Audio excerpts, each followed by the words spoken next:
നമ്മുടെ കേരളത്തിലൊക്കെ അധികവും ഉള്ളത് സുന്നി വിഭാഗങ്ങളാണ്. അപ്പോൾ അതിൽ നിന്ന് ഒരാൾക്ക് അഹമ്മദീയ വിശ്വാസത്തിലേക്ക് മാറണമെങ്കിൽ അയാൾ എന്താണ് ചെയ്യേണ്ടത്? അഹമ്മദിയ വിശ്വാസത്തിലേക്ക് മാറുക എന്ന് പറഞ്ഞാൽ അതിന് ഒരു അത്ര പ്രത്യേകമായിട്ടുള്ള ഒരു ചടങ്ങ് ഒന്നുമില്ല.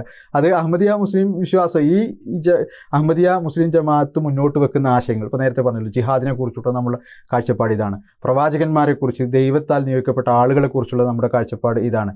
പിന്നെ അതേപോലെ തന്നെ അഹമ്മദിയ ജമാഅത്തിൻ്റെ സ്ഥാപകർ ഈ പ്രസ്ഥാനത്തിൽ പ്രവേശിക്കുന്നതിന് ഒരു 10 നിബന്ധനകൾ വെച്ചിട്ടുണ്ട്. ഇതൊക്കെ അതിൽ പ്രധാനമായിട്ടുള്ളത് ചതി, വഞ്ചന, അതേപോലെ തന്നെ വ്യഭിചാരം, ദുർനോട്ടം, ഇത്തരം കാര്യങ്ങളൊന്നും ചെയ്യുകയില്ല, രാജ്യദ്രോഹം പ്രവർത്തിക്കുകയില്ല, അതുപോലെ തന്നെ പ്രവാചകന്മാരെ അധിക്ഷേപിക്കുകയില്ല, പ്രവാചകൻ മുഹമ്മദ് നബിയോടൊപ്പം സ്നേഹത്തോടും ബഹുമാനത്തോടും കൂടി അദ്ദേഹത്തെ കാണുന്നതായിരിക്കും, ദൈവത്തോടുള്ള ആരാധനാ കർമ്മങ്ങൾ ശരിയായ രീതിയിൽ നിർവഹിക്കുന്നതായിരിക്കും, ആർക്കും മനുഷ്യ സമൂഹത്തിന് ആർക്കും തന്നെ ഒരു തരത്തിലുള്ള ബുദ്ധിമുട്ടും പ്രയാസവും തൻ്റെ ഭാഗത്തു നിന്നും ഉണ്ടാവുകയില്ല.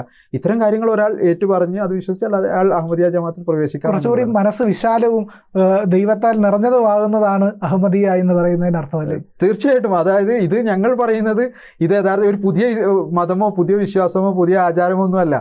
1400 വർഷങ്ങൾക്ക് മുമ്പ് പ്രവാചകൻ മുഹമ്മദ് നബി സല്ലല്ലാഹു അലൈഹി വസല്ലം കൊണ്ടുവന്ന അധ്യാപനങ്ങളാണിത്. വിശുദ്ധ ഖുർആനിൽ പ്രതിപാദിച്ചിരിക്കുന്ന അധ്യാപനങ്ങളാണിത്.